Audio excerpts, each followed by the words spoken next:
Hi, and welcome back to yours truly and more books. Now, here's one from my childhood, XYZ of Horses, written and illustrated by Toni Goffe. It is one of the best books ever. Wonder why? Because it's a book of XYZ of Horses. And by the same author. All of those.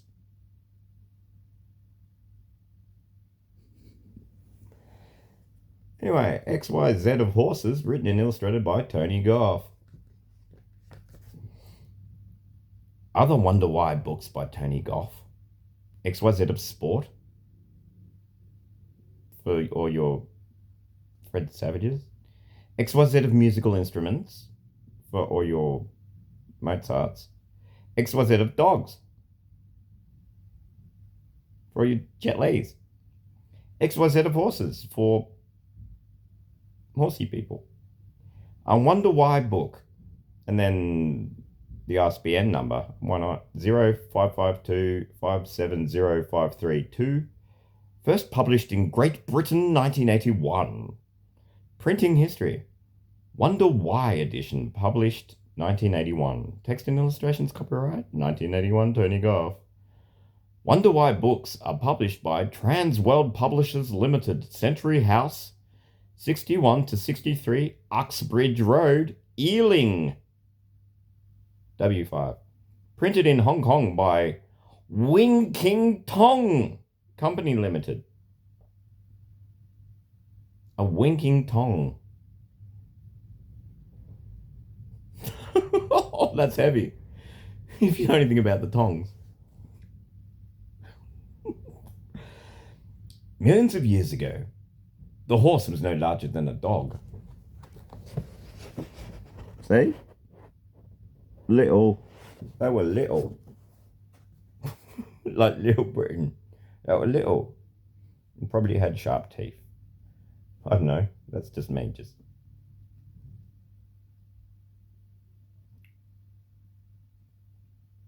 For Cornwall, sir. No. XYZ of Horses. The story of the horse starts 55 million years ago, but for the past 5,000 years, since man has been connected with the horse, it has played a very important part in the story of man. Because of its strength, speed, intelligence, and willingness to learn, man has put the horse to many uses.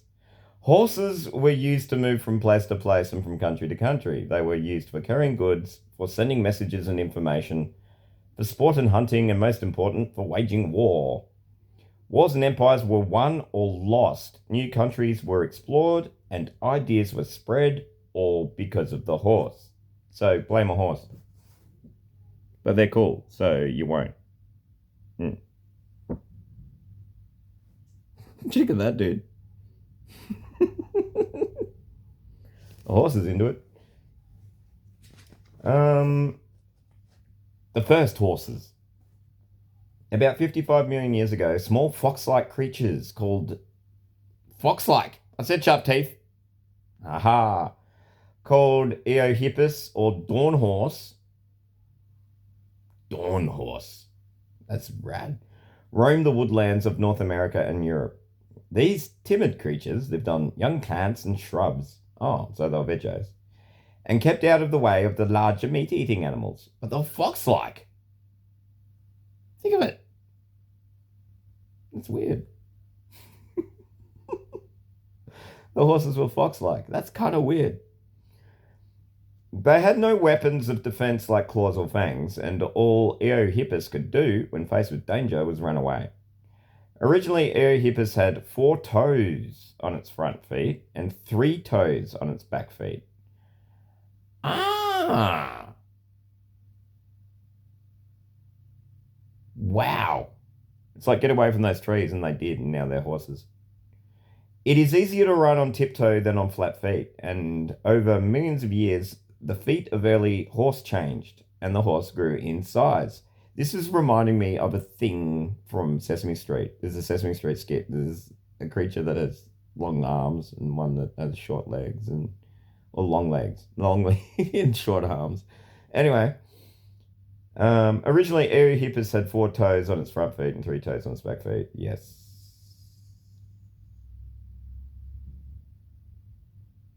10 million years ago, Pliohippus was nearly as big as a modern horse and had only 1 toe, which was developing into a hoof. So up the top, we've got the little Eohippus running away from scary people, or scary dude. Between the legs of the, you got the male, scary male, and they're running between the legs of the female, and the female's going, "You back off, dude." Then you got a modern horse laughing at an old horse foot being dug up.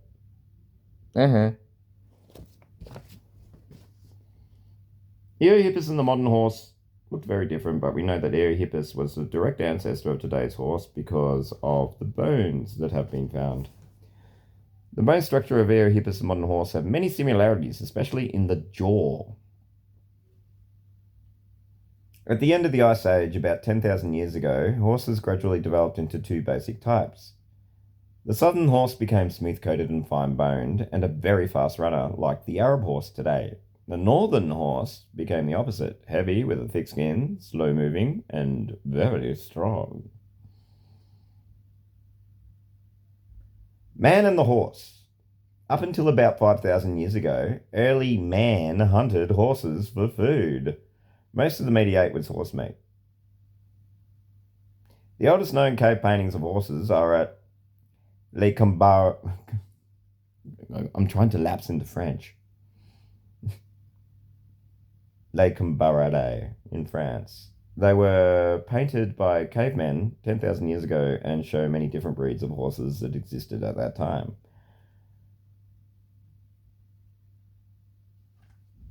We have illustrations. Up until about 5,000 years ago, early man hunted horses for food. Most of the meat he ate was horse meat, and that's the one in the middle. So everybody's pretty stoked because they're off to have a horsey barbecue. Up the top, you got north and south. Down the bottom, you got cave paintings and a dude saying, "Oh no, they're coming back." he's discovered invocation.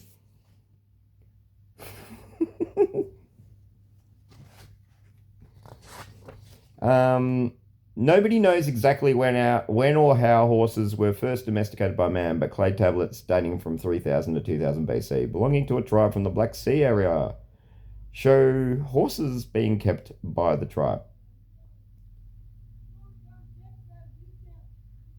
So again, it's all going back to 3,000 years. Paintings and carvings are in disregard. Sorry.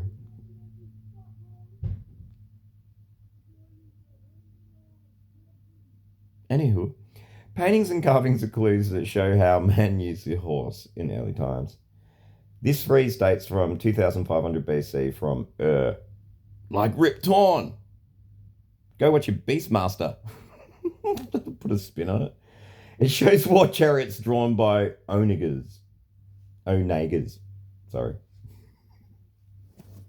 Onagers at the top.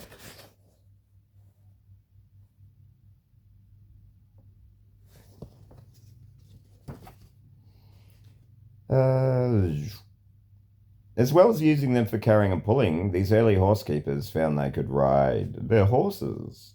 The riders could use them to chase and hunt other animals for food. In northern Asia, tribes of wandering people followed the herds of reindeer, using them for food and milk, using their skins for clothing. They also learned to ride them, but the reindeer were difficult to tame. These tribes found that the small ponies in the south were much easier to tame. The use of ponies by the tribes of northern Asia led in time to a strange ceremony. The Scythian warriors dressed up their horses to look like reindeer, accustomed to remind them of the early tribes. Interesting. Because that eventually, a lot of that gets adopted by Celtic, because Scythians are a Celtic root tribe, kind of. Or Gaelic. Or, yeah, anyway, they're still looking into it. Digging shit up. La merde. Early myth. See what happens. The best known horse in Greek mythology is Pegasus, the white winged horse that carried the thunder and lightning of the god Zeus. In ancient times, anything that was important to man was written into his religions. Stories about horses can be found in many of the myths and legends about these early gods. The sun was important in mythology. In India, their sun god, Indra, drove a flaming chariot pulled by horses across the sky. The Greek gods Apollo and Poseidon, the god of the sea, also had horse-drawn chariots. Chariots. Well, they do. They carry idiots. Chariots. When mounted warriors first appeared from Asia, many people thought they were strange beasts, half man, half horse, and ran away in terror. They were so convinced they had seen a strange beast that they called them centaurs, which means half man, half horse. So there you go. That's where that comes from. Mounted warriors. They're half man, half horse. We haven't seen them before. Freaky. And that peaked with the Polish Hussars. And it did. The first war horses were small and too weak to carry a fully armed warrior. Did I show those illustrations? No, I did not. It's Pegasus at the top, and then some, like, Greek people discovering a centaur. So, this kid's book. Okay, the first war horses were small and too weak to carry a fully armed warrior. The Egyptians and Persians used them mainly for pulling their chariots. So it starts off, no war horses yet. They're up north. So it's all chariots. You don't get war horses until, you go up north. 3,000 years ago, the Hittites from Turkey and Syria had worked out a program for the selection, testing, and care of horses to be used in battle. Alexander the Great had a great love for horses, especially his black stallion Bucephalus. He trained his horses with kindness, and their obedience helped him in many battles. The first chariots were badly designed, and the horses were taught to charge without the control of reins. The Assyrians from the Middle East developed a well-designed chariot, and all the nations came to depend on them to win their battles. The chariots, often with knives attached to the hubcaps of the wheels, charged the enemy in a solid wall. The Roman cavalry were used for keeping down troublesome races like the British and the Scots. The illustrations are great. So up the top we got Egyptian and Persian guy. Then down the bottom we've got the Brits and the Scots pouring porridge on a Roman. There you go. So too much, dudes. Too much for that guy. So you've got to hook up with these guys down below. See, the Roman is much more lightly armored. No chariot. And then,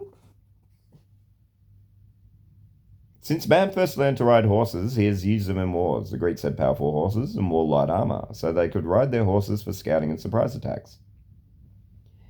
They also trained their horses to obey light signals using their knees, which left their hands free for fighting. The Romans had heavier armor and needed more powerful horses for the cavalry, the horse soldiers. A special breed of horse had to be developed. The Romans rode at first with just a blanket to sit on, but by the 2nd century AD, they had a padded roll in front of and behind the rider. The Roman cavalry carried a light spear, sword, and small shield. They controlled their horses mainly with their knees. The horses could move very quickly and were ideal for quick, sudden attacks. The Huns rode very tough Mongol ponies that were no more than 13 hands high. And that's the illustration at the top, and it says, "Go west, young man," because he's running away from Attila. And again, the illustrations are great because they show the equipment the whole deal. Oh, what just fell out? Oh, look. Oh, my. Good portents indeed. It's a Harley Quinn special. I'll have to read that next. It's good. It's a one-shot. Yeah, it's Harley Quinn having a Harley Quinn day.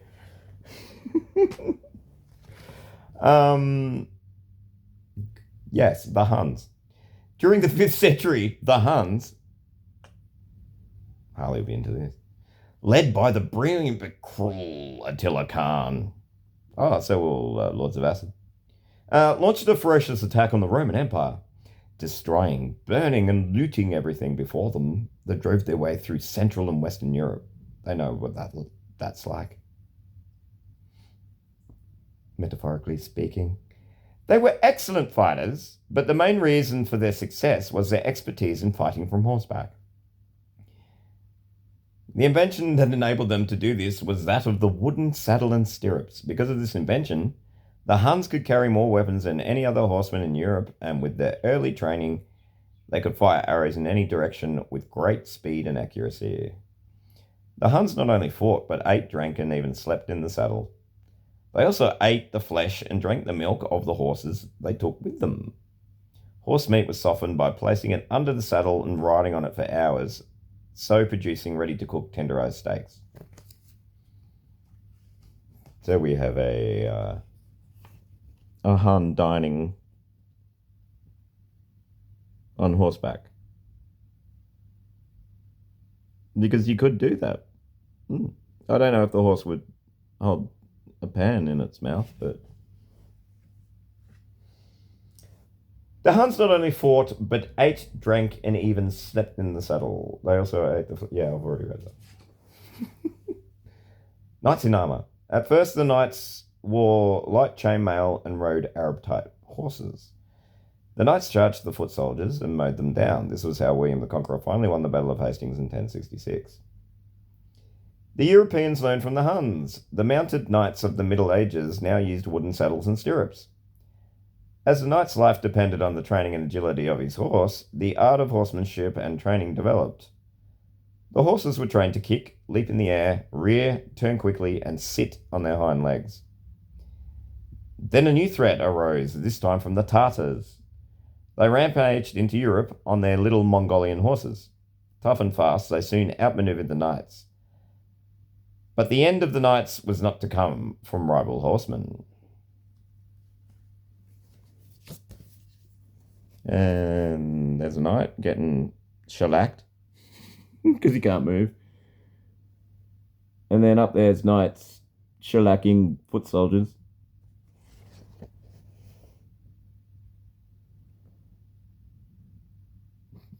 Let's see the feet of the foot soldiers. And then, yes, shiny man. Spiky shiny man.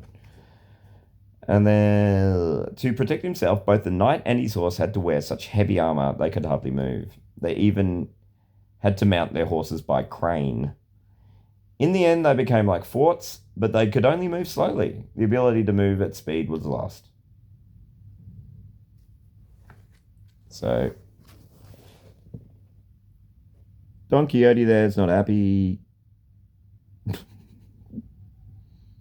Hurry up, you crane working people.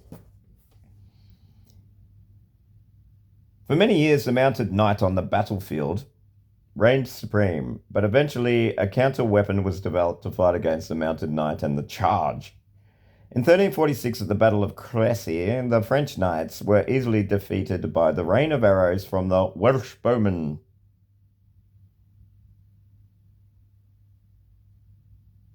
Take a photo, it'll last longer.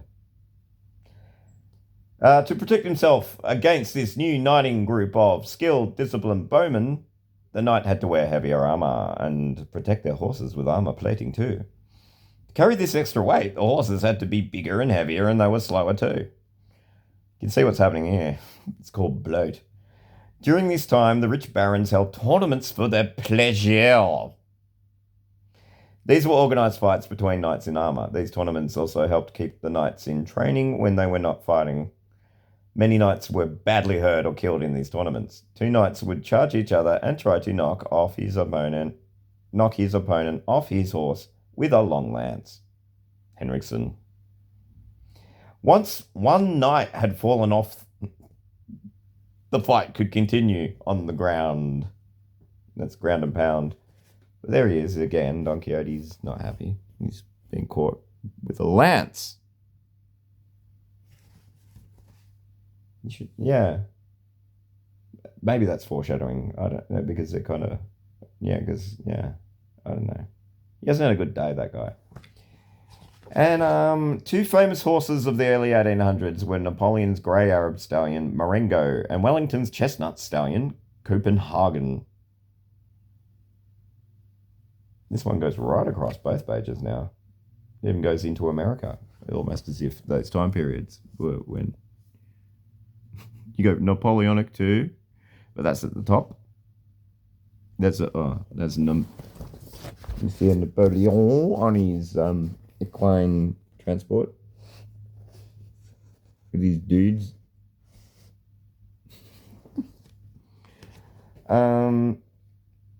No, there's no Napoleon there. I'm just saying he's probably busy.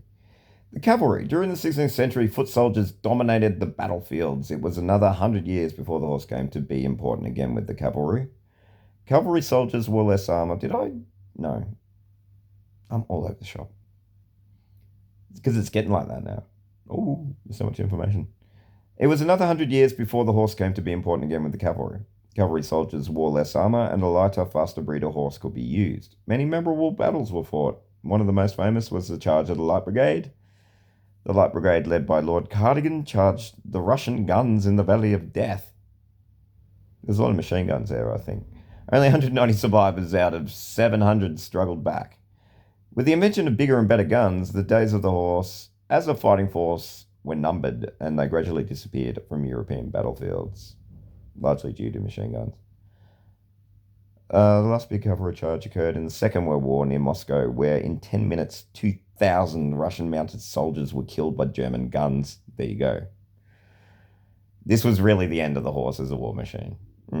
So that moment right there is when it ended. The American Indians, especially the Plains Indians, were famed as bareback riders and hunters. So now we're headed over to the Americas. How about those mounts? The most famous Indian-bred horse, how about the Indians? Was the Appaloosa. No, that's Appaloosa. Or spotted horse, the descendants of which can be seen today. On horseback, Indians attacked other tribes in the invading wagon trains of the white man. The US cavalry, in 1861, the American Civil War broke out between the northern and southern states, one of the bloodiest wars ever fought. The horses suffered so badly that it was decided to use them for transport rather than fighting. After the war, both cavalry armies joined together to make the legendary US cavalry. The American Indians, horses were the American Indians. Horses were first brought to America by the Spanish invaders in the 16th century. Some of these horses were given away, and many strayed to form wild bands of horses. It is from these animals that the wild mustangs are descended. Indian tribes captured and bred these horses. They used them for buffalo hunting, for moving their tribes from place to place, and as war horses. And then down the bottom, a successful attack on a wagon train that has been formed into a circle. A Great Western, what is it? The Quick and the Dead, Louis L'Amour though, not the Russell Crowe one, not the Sam Raimi one. There's an earlier one with Sam Elliott. That's great to get a feel of how it was in the West. On the Oregon Trail, if you know what I mean. Like, they're just heading west, the movie. Working horses. The most famous postal relay team was the Pony Express, starting in 1860 in America. The riders had to face Indians, bad weather, and very rough ground, but they covered 3,000 kilometres in 10 days. Each rider travelled 22 kilometres at top speed. In Britain, the mail was carried by horn-blowing, splatter-dashed, top-booted horsemen. They were not allowed to ride faster than 10 kilometres per hour. Those mad Americans! That's twice the legal speed limit in Britain for a horse. Oh my. It might lead to NASCAR or something. The horses were trained to run fast and not stop, even if the rider fell off. Buffalo Bill was a Pony Express rider when he was only 15. The mail was carried in pouches stitched to the saddle cloth and were easy to transfer from one horse to another.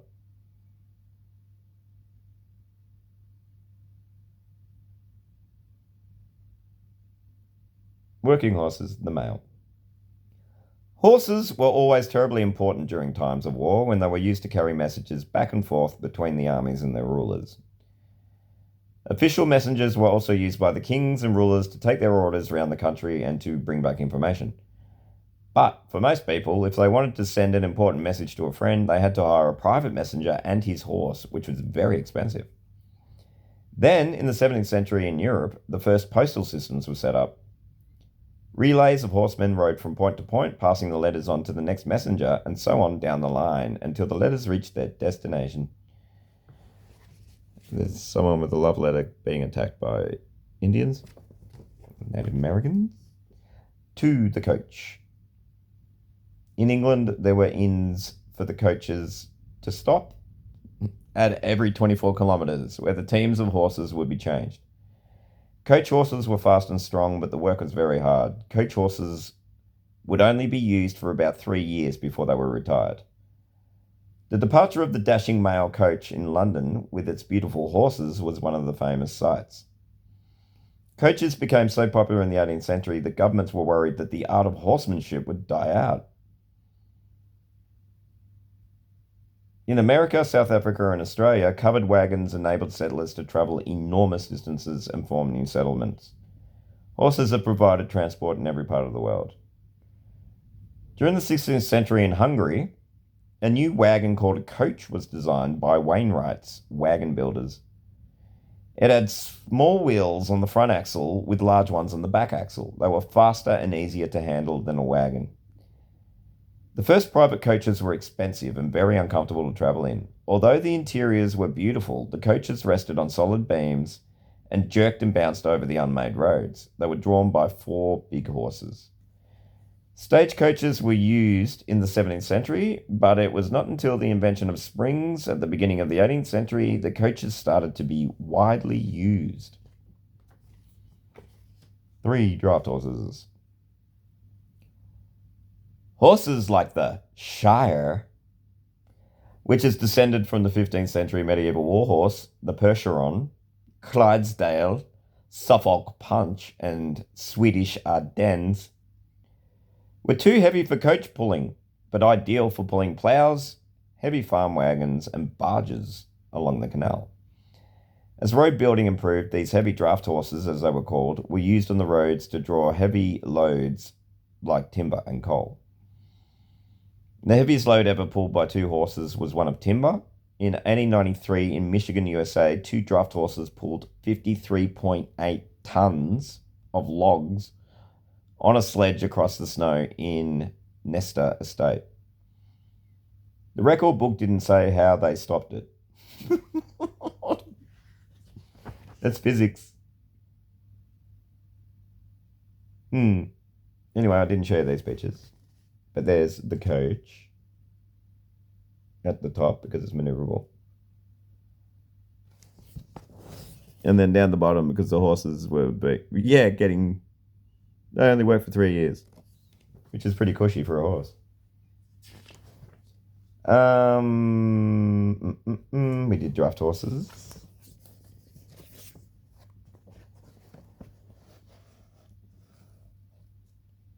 And so there's a peasant plough person being pulled by a knight on a charger. Yeah, it's like, don't mix your horses up with the wrong job. And yeah, look out for How many? 53.8 tons of logs. Early fire engines were pulled by horses.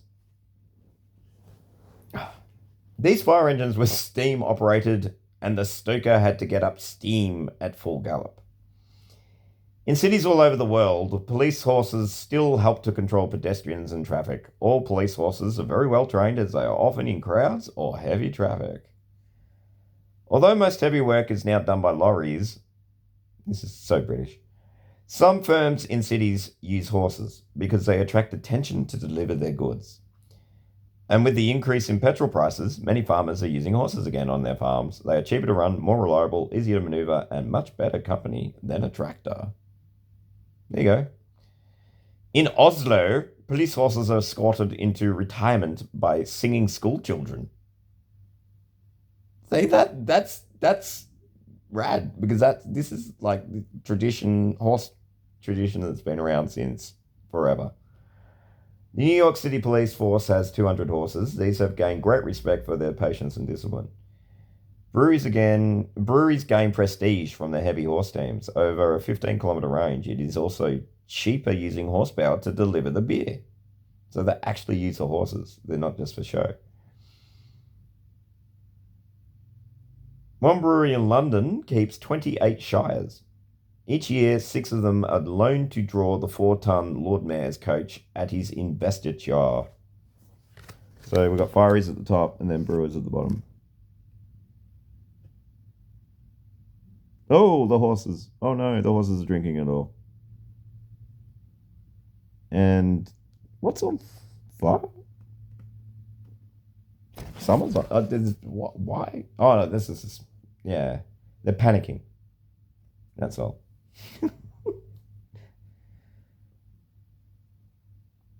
That's because it's steam powered.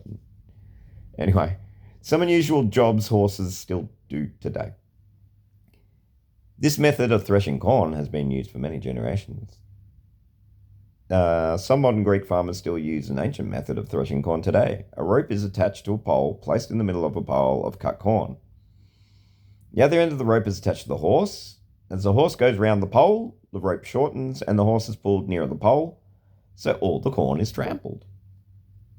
On the Belgian coasts, fishermen riders use Breton horses to drag trawl nets through the shallow waters to catch shrimps. No need to thank us.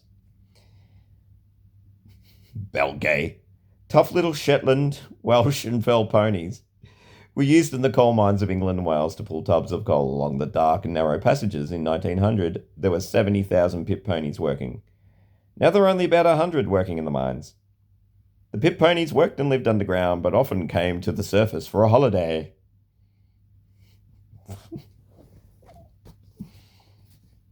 There's a pit pony ready for the beach.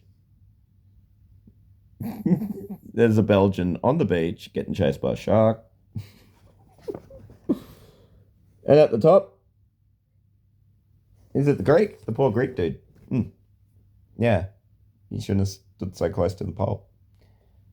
One of the jobs that a heavy draft horse used to do, and some still do, was to pull the barges along the canals. If the barge was fully loaded, this could be very thirsty work. Another member of the horse family, which is used as a pack and farm animal, is the mule. Mules are the offspring of a mare horse and a donkey stallion. Good to know. Donkeys are also called asses or burros. See. Donkeys and mules are able to carry very large loads. See. If the load is sponges, watch out for rain. See. So, yeah, look out. Huh? Uh-huh. No, look out, you know who that is. Don the Dragon Wilson. Oh, that fits. Black Creek, go watch it now. It's relevant. You'll find out why. Why? Go watch. Oh, look, high tea. Oh, yes. Quite dry in the canal. I hope you don't mind, ma'am. Hello, Snoopy. What is this, Charlie Brown Day?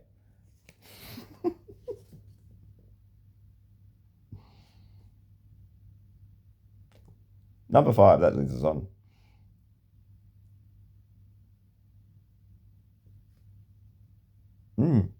One of the jobs that every draft horse used to do, and some still do, was to pull barges along the canals. If the barge was fully loaded, this could be very thirsty work indeed, of course. Number 5, donkeys. Although not a true horse, the donkey is a member of the Equus horse family. Donkeys have been bred as a pack, farm, and riding animals. They are seldom sick, easy to look after, and they are hard-working little animals. Donkeys are friendly, sometimes stubborn animals, and make wonderful pets for children as their first mounts. American cowboys sometimes sing to their cattle at night to keep them quiet and settle them down. Number 6, herding. In America and Canada, horses are still widely used on ranches for herding cattle from one pasture to another, or to take the cattle to the cattle trains going to the west. The original Western horse, the Mustang, is not used as much now as it used to be, and the more modern breeds like the Morgan, Quarter Horse, and Arabian are now more commonly used. In Australia and New Zealand, the sheep farmers on the larger ranches and farms still find the horse the best means of transport. Sheep farmers must take weeks counting their sheep as they must keep falling asleep. Now they're getting into jokes. American cowboys sometimes sing to their oh, I've already done that one. I was just trying to dispel all more Garrett energy.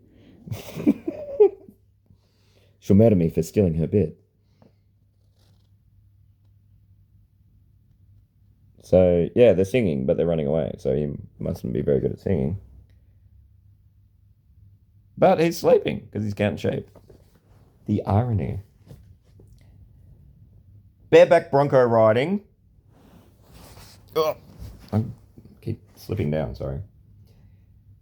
The cowboy has to try and stay on the back of a bucking horse for at least 8 seconds. Skill with a lasso, roping cattle, and riding skill with both horses and cattle are all part of the rodeo. Riding in rodeos is a dangerous way to make a living. Many riders have broken several bones during the competitions. It's all true. All documented, all true. Chuck wagon racing. This is like the chariot races of ancient Rome. The drivers have to be skillful. This is also a dangerous sport, and the drivers often get injured. Yeah, just crazy.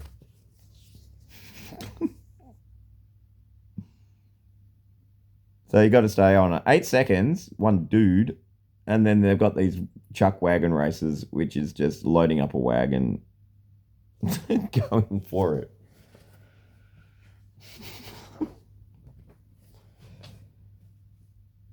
The horse in sport, 1. Well, I might leave that because I might do this in 3 parts. Because how long do we have to go? We're about halfway through. No, I'll do a 2-part. Until next time. Be cool, relax, read everything, read the world, and think about the humble horse and how they're so cool and around still. So, discard what is useful, absorb the rest.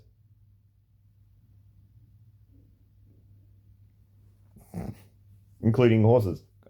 Like, man did. Be like that man.